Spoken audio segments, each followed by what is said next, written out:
to be dedicated to the basic translation theories. And let me send you the presentation as usual. Just a minute.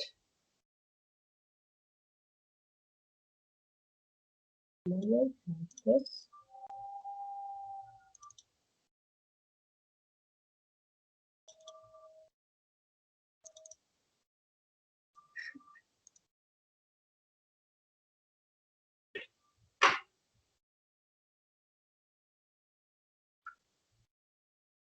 Yes, I guess here you are. So, could you open the presentation on your screens just for your convenience? And first, you may follow me and please take time and write the lectures, because my requirement to you will be, of course, to put down the lecture, because the material is, as I said, a bit complicated. Very many pieces of information are going to be included there. And more to it, we're supposed to watch some videos that are connected with one or of the theories, that is hermeneutics. I'm going to speak about it later. So that is why we have quite a lot of work to perform. So basic translation theories this time, at last.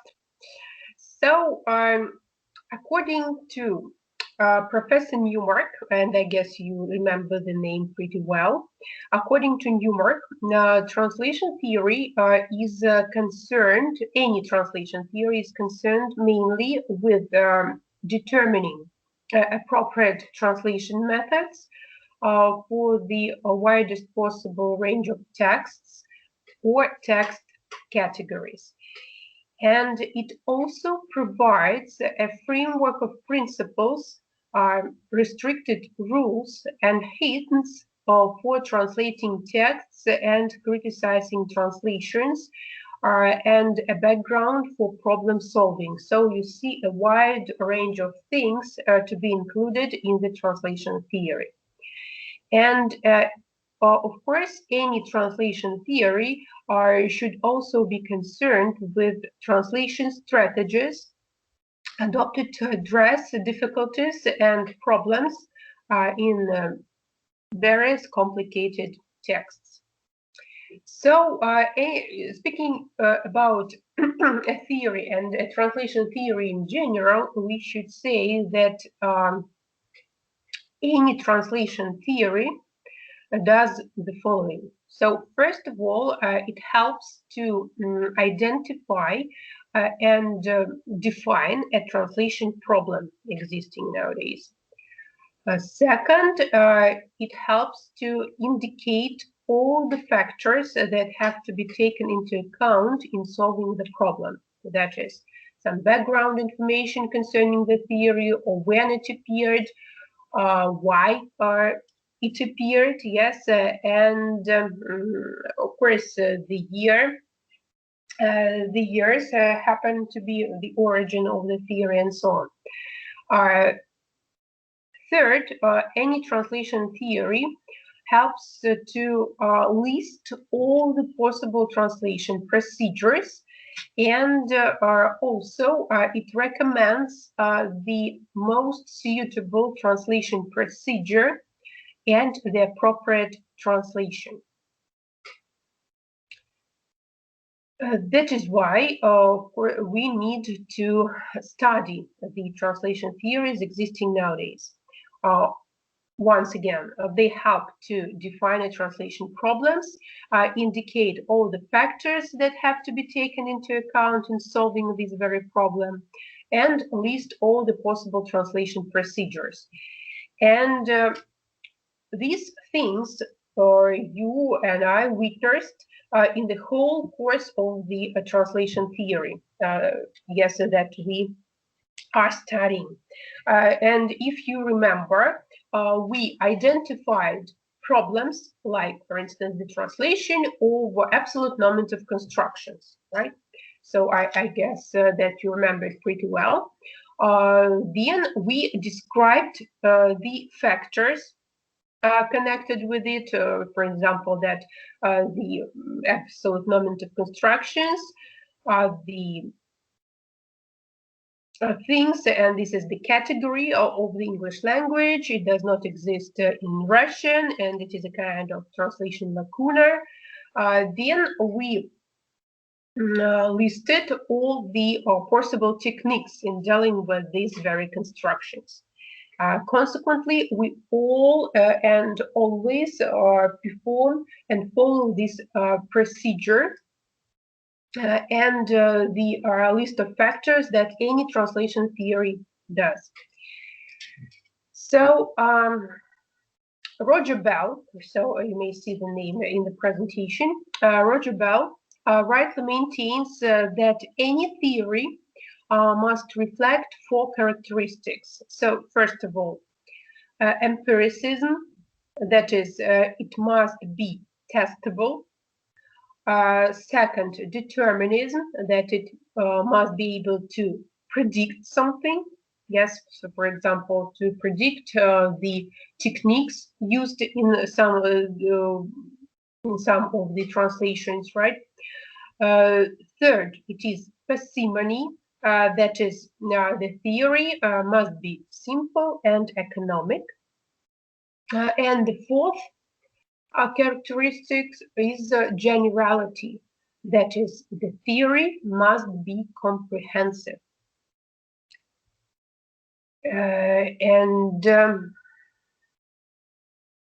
Speaking about the range of theories existing nowadays, the most thorough one was proposed by Eugene Nida. So he made a good survey of the theories, and probably it is the best of all. So because while preparing for the lecture, I have brushed very many classifications over the theories existing nowadays, and to my mind, Eugene Nida is one of the best ones. So he classifies these theories into three: philological theories, linguistic theories, and sociolinguistic theories.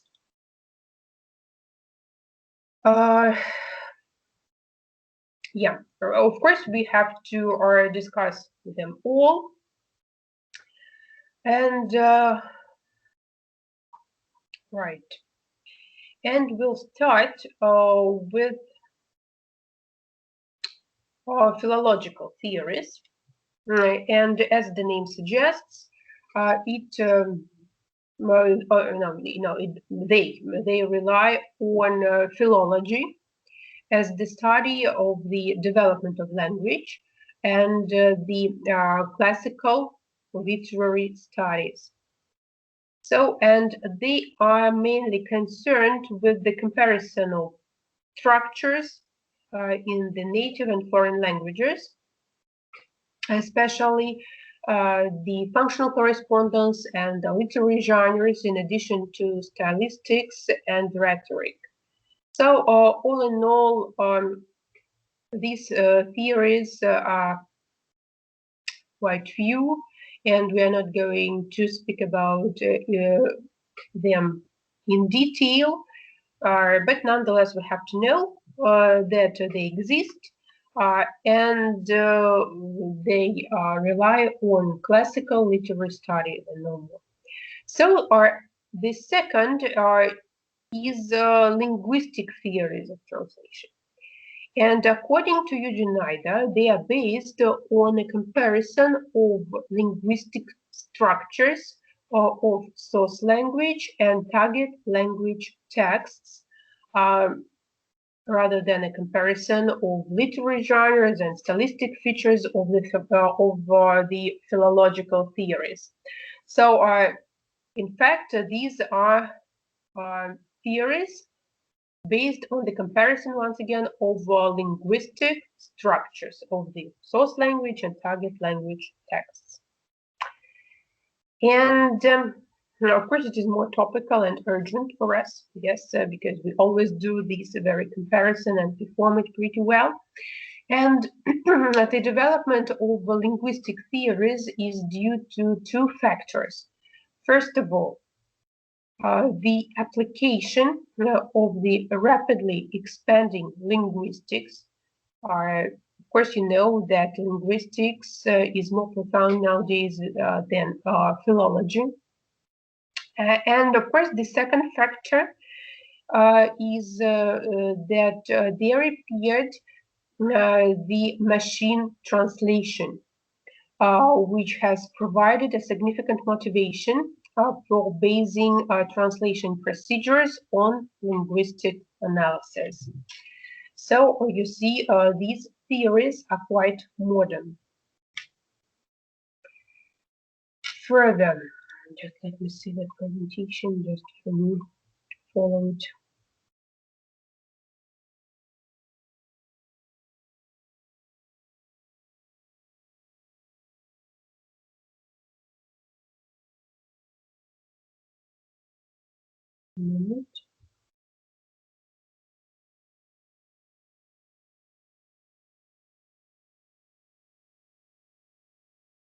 Yeah. Speaking about linguistic theories, as it is distinguished by very many linguists, and among them the same Eugene Nida, Roger Bell, and John Connison Catford.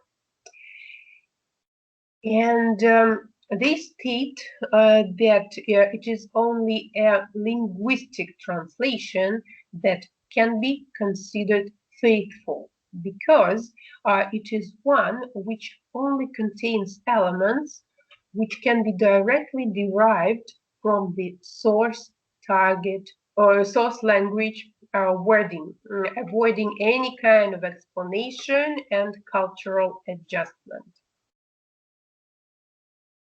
And among these theories, we may name the known to you theory of equivalence, which belongs to Villen Naumovich Komisarov and John Connison Catford's translation shifts, and Eugene Nider's principles of correspondence. I hope that you remember them, at least the names, yes. Once again, this is the theory of equivalence by Villen Naumovich, then translation shifts by John Connison Catford and Eugene Nider, principles of correspondence. These theories belong to the wide sphere of linguistic theories of translation. I hope that this diversification is clear to you. Then, what else can be said here? So, Eugene Nida, as the originator of this branch of theories, suggests a three-stage model of translation process, and in this model are source text elements like grammar, meaning, connotations. So they are analyzed as linguistic structures and can be transferred to the target language and restructured to form target language surface elements. That is, his linguistic approach basically bears a similarity with the theory of syntax and transformational grammar. So, as it is called linguistic, you see, it is connected with very many other aspects that are included in linguistics, like grammar, syntax, yes, of course, connotations, that is lexis, because all the words, as you know, bear some meaning and sense. So,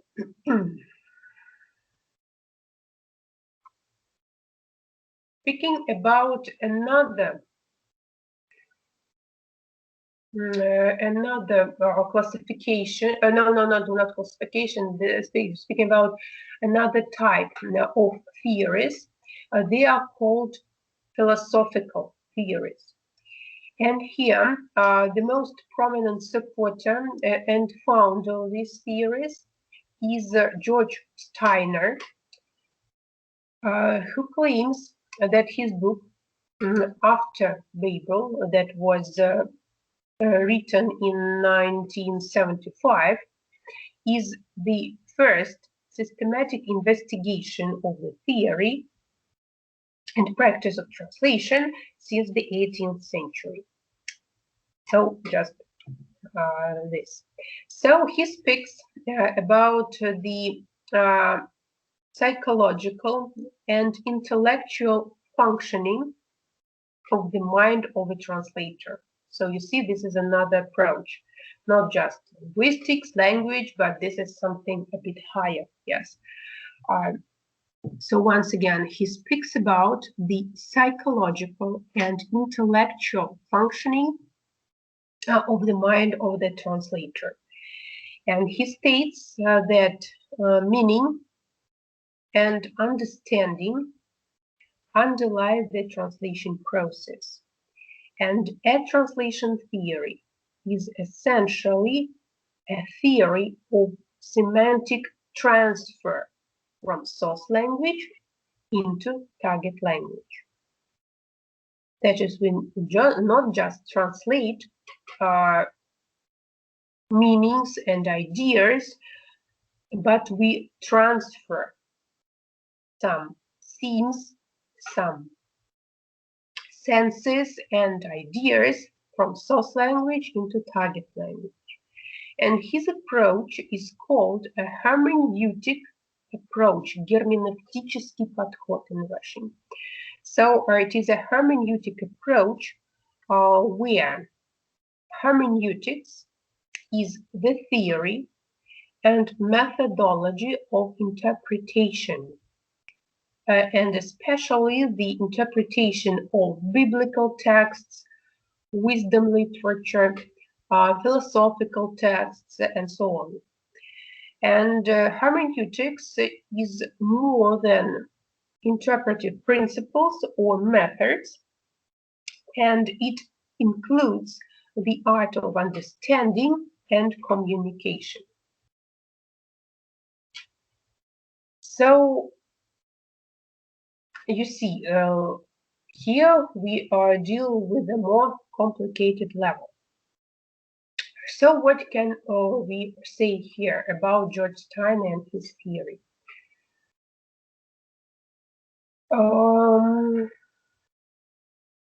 So he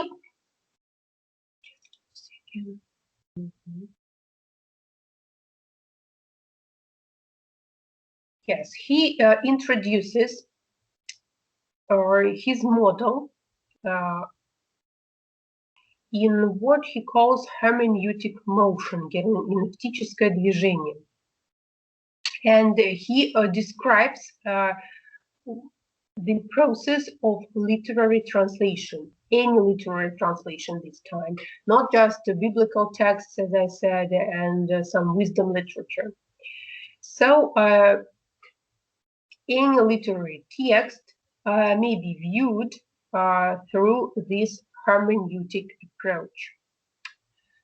He looks upon the act of translation across barriers of language, culture, time, and personality, and thus he subdivides this motion into 4 stages. These stages are outlined in the presentation, so please have a look. So, the first move, so to say, is termed as trust or faith, which consists of the translator's assumption that the source text contains a sense to be extracted and retrieved into and via his own language, although this is generally an unconscious action. So In other words, the first move in his theory is the idea that any source text contains some sense, and this sense should be extracted by the translator and should be understood,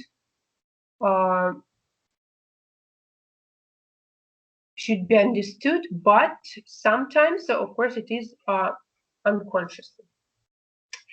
The second move is referred to as the aggression, surprisingly, but this is his term and we have to rely upon it.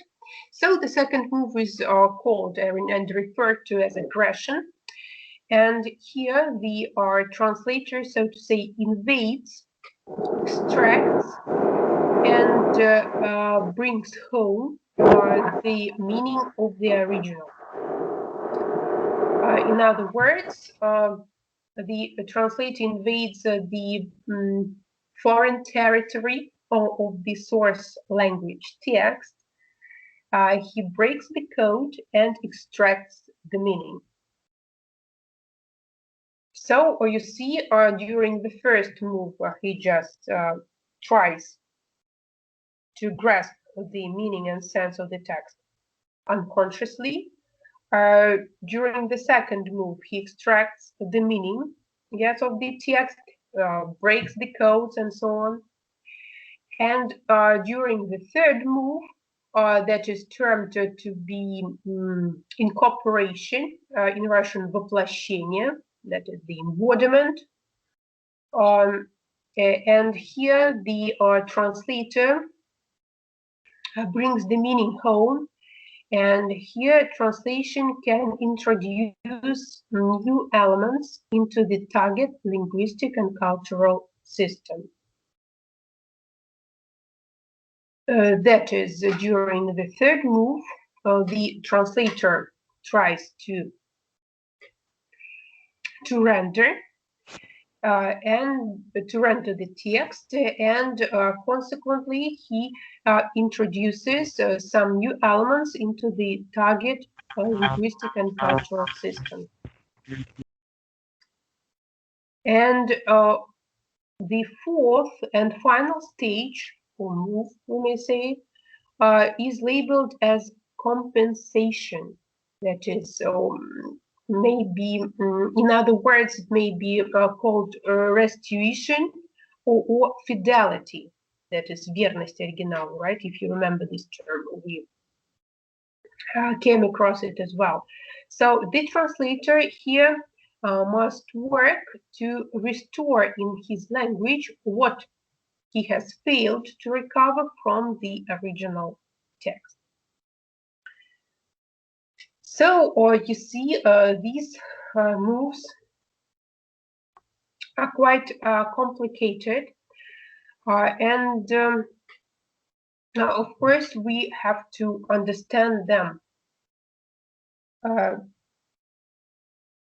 deeply, and in this respect I would offer you to watch the lecture.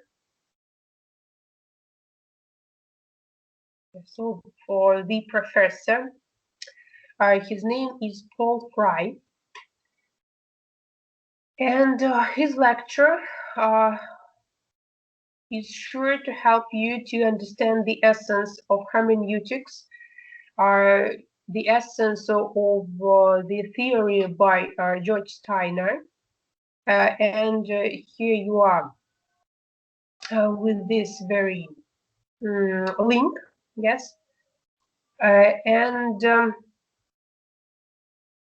yes, as our next lecture next week is going to be on the 23rd of February, and it is sure to be a holiday. Of course, we have to somehow compensate for the lecture, and please watch the lecture by Stephen Fry and answer the questions.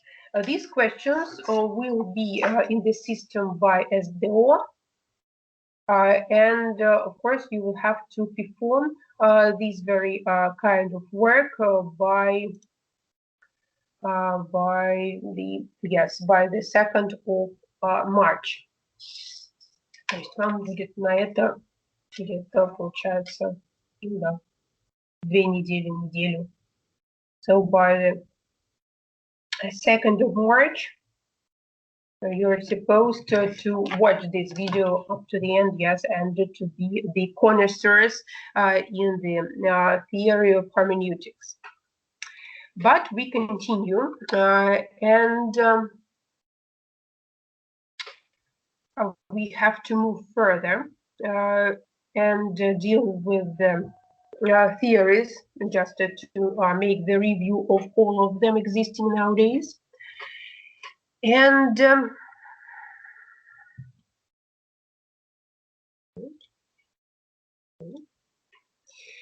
so if you remember, now these very philosophical theories with the hermeneutical approach, they were originated in 1975, and we are moving closer to our age. And the 1970s and 1980s witnessed a shift from these linguistic typologies of translation, these philosophical theories of translation, and we witnessed the emergence of a functionalist and communicative approach to the analysis of translation, and this happened in Germany. And of course, you know one of these theories. It is called the Scopus theory. And among this theory, together with this theory, we witnessed the text type and language function theory, the theory of translation action, and many others. So,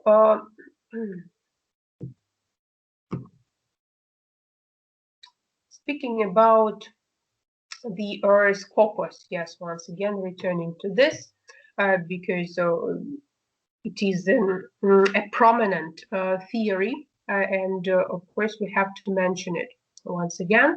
And this theory stressed the fact that the target text should be determined by the function or scopus, right? And just for you, for me to remind you of this, and in this theory, it is the target readers who will prompt the translator to translate, to paraphrase, and even to re-edit the target text as the most appropriate strategy to be adopted in a given situation. And of course, the Scopus theory is criticized.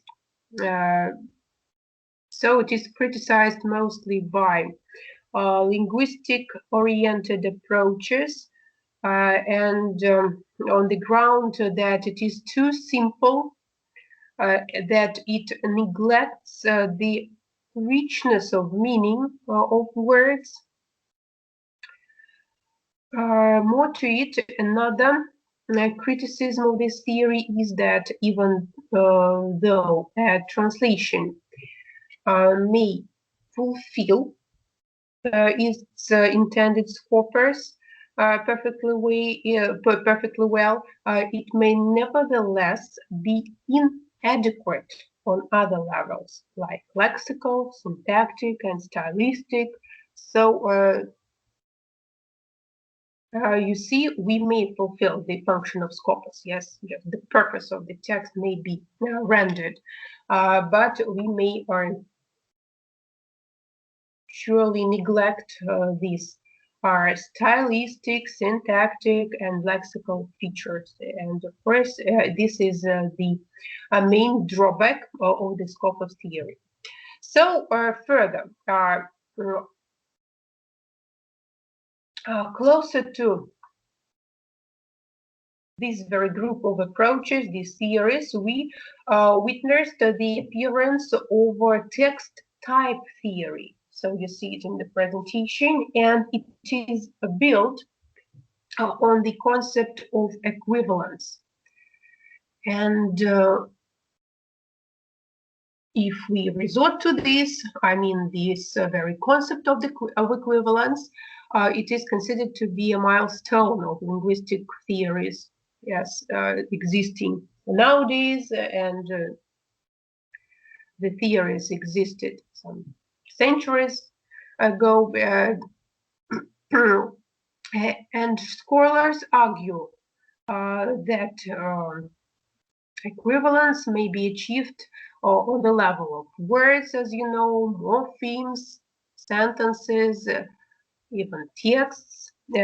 But this very theory, I mean the text type theory, as the name suggests, states that the text, but not a word or a sentence, is considered the appropriate level at which communication is achieved, and at which equivalence must be sought. So only on the level of texts, only on the level of on the level of texts, source language and target language text may be considered equivalent.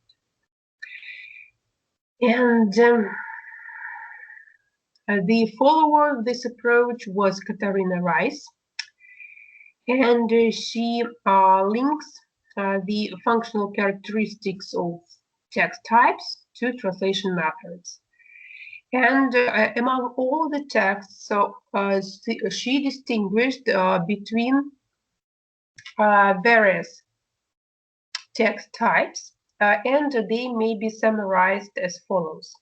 So,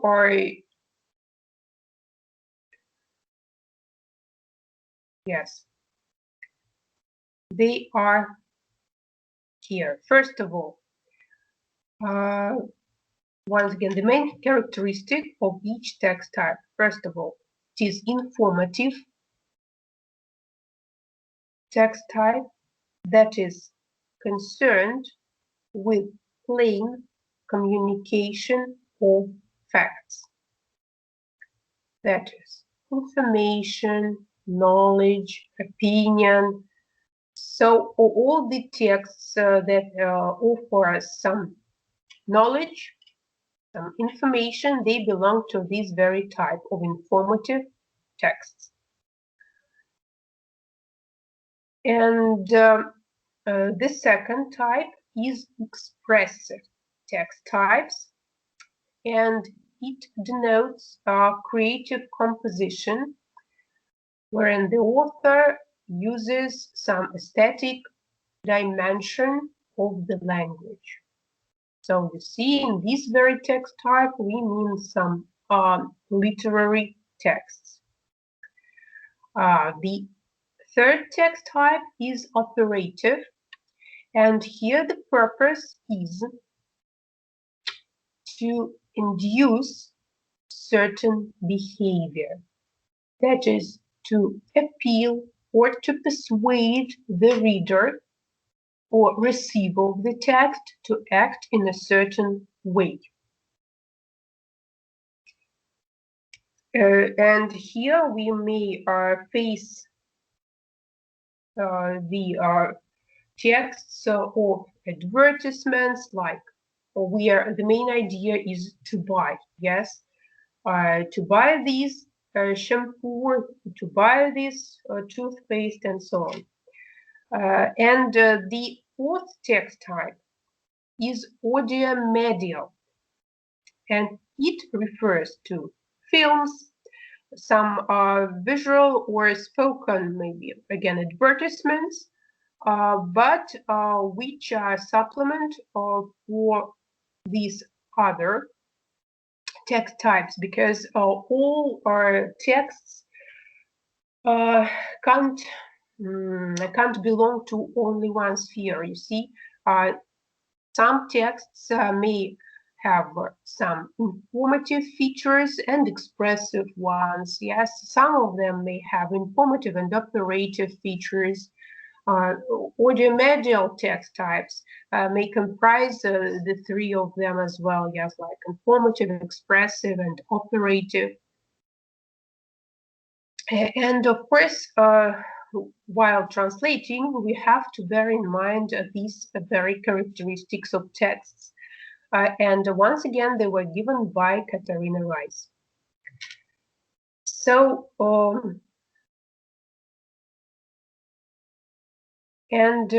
she also suggests the idea that each text type should have specific translation methods, and for each text type, they are different.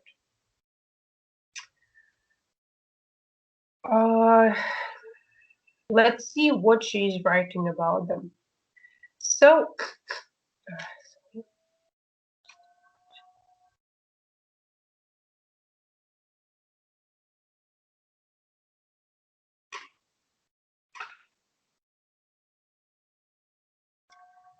yes, her ideas are as follows. So, the target text of an informative text should transmit the full referential or conceptual concept of the source text. I understand that it is a bit difficult, but nonetheless, let's try to see what she means. And according to her, the translation should be plain prose without redundancy, but with the use of explication when required. So here we are talking about the informative text type. And our aim, our target here is to transmit the full referential and conceptual concept of the source text. And the technique of translation is the plain prose, without any embellishments, any decorations, are just the facts.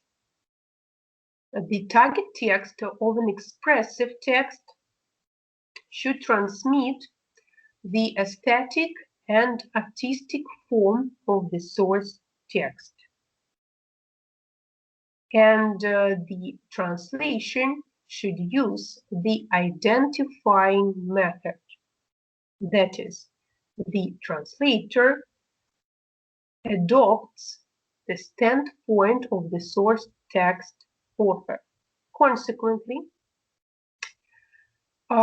when we deal with expressive texts, that is, some literary texts, novels, detective stories, and whatnot, we, as translators, should adopt the standpoint of the source target, or of the source language author, and use the identifying method. So we state that we agree with the author in all his positions and just try to transfer this very point of view. So further, the target text of an operative text type should produce the desired response in the target text receiver. That is, the translation should create an equivalent effect among target text readers, just the same effect as on the source language readers should be preserved in translation. If the text was cheerful enough, yes, it gave some admiration for the facts, the target text, the translation that we are supposed to have as a result should have the same effect upon the readers. So, and as for audio-medial texts, they require the supplementary methods because you see, it refers to films and some visual materials, and of course, the written words should be combined with visual images and music. So, is it a bit complicated? Yes. Yes. So we'll try. Yes, we'll try to deal with this theory in more detail when we deal with models of translation. Probably it may help. But you see, I'm speaking deliberately slow just for you to have an opportunity to put down the ideas and read them once again and see to the points here. So consequently, I spoke about text type theory once again, yes. And within this theory, Katarina Rice gave characteristics of text types existing nowadays. And she states that only on the level of texts we may speak about equivalence. And you see that she summarized 4 text types, and for each of them she proposed certain methods of dealing with them, how a translator should adopt this or that characteristics. But you see, the drawback of this very theory is that it is too general, right? For each text type, there may be some challenging things. And of course, we can't speak about equivalence only on the level of texts. So, you know, from the course of the translation, of the theory of translation, that we are searching for equivalence on different levels. And we may apply and resort to this very concept of equivalence or different situations, but nonetheless, this very diversity of text types given by Katarina Rice may be quite helpful because when we first read the text aimed to translation, we should understand fully and completely the text type. Yes, either it is informative, expressive, operative, or audio-medial. And the basic idea should be clear to us. Yes, at this very moment of time. And speaking about informative texts, we may resort to the simple translation, so to say, without any additions, without any explicatory translation, without redundancy, just plain translation and no more. But of course, there are some exceptions, and we can't treat it just and directly like this, and no more. Of course, there should be some features and traits over some expressive text types, and consequently, Here we may deal with the stylistic aspects, stylistic devices, for instance, yes, and here another technique and method is required. We may and should transmit the aesthetic and artistic form of the source text. And consequently, if we deal, for instance, with puns, we resort to different methods and ways of dealing with puns in the target language. So, right.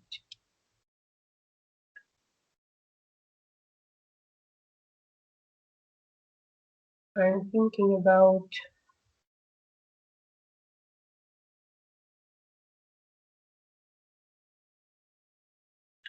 yes, another point in our presentation is translational action theory.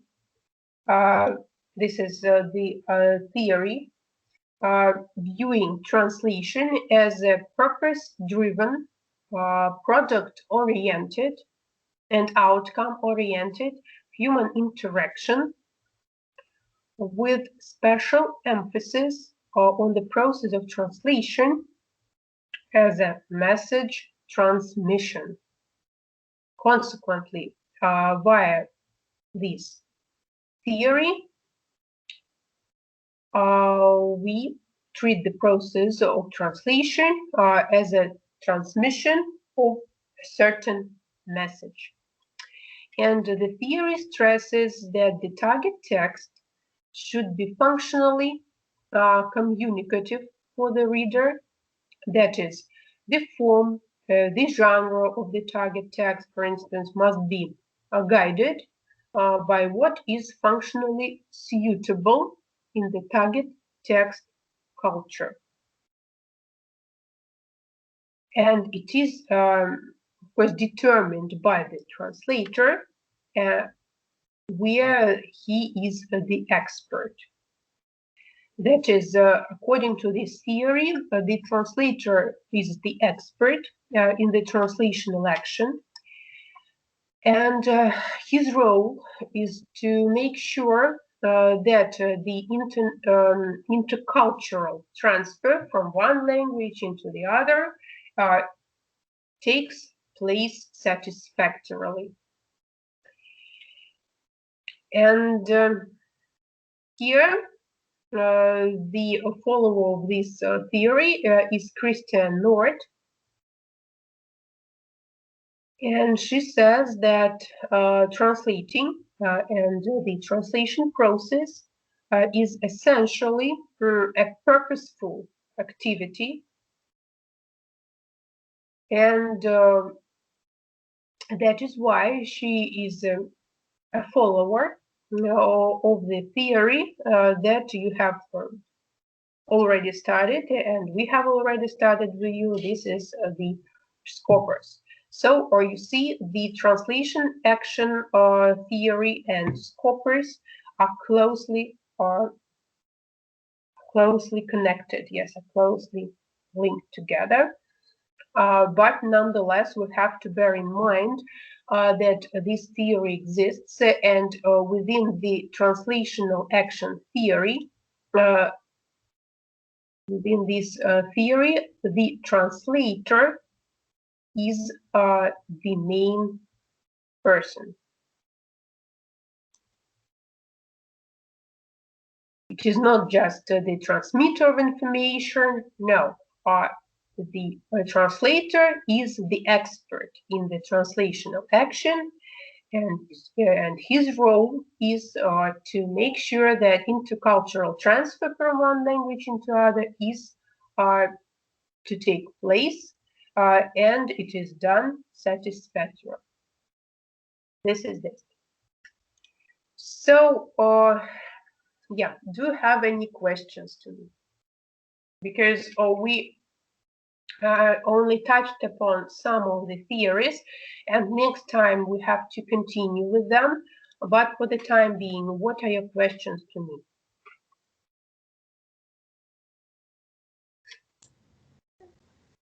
No questions. No, and what have you understood from all the things that I spoke about today? Потом, может, когда уже выйдем, появится. Of course, there should be some questions, yes, but all in all, of course, the diversity of theories helps us to understand the theory or the translation theory uh, more deeply, because you see, within the framework of these theories, scientists and linguists, philosophers, they are trying to comprehend and see to the translation from different angles, from different points of view, and if we have very many points of view on the theory of translation and translation as an activity, we may fully comprehend the essence of translation and consequently translate better and better. So your work your future work is connected with watching the video about hermeneutics. Yes, here you are with a link in the chat. And I'm writing to you just to watch it.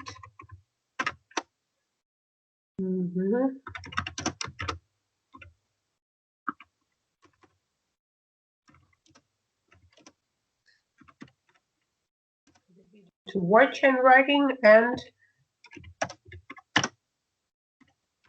answer the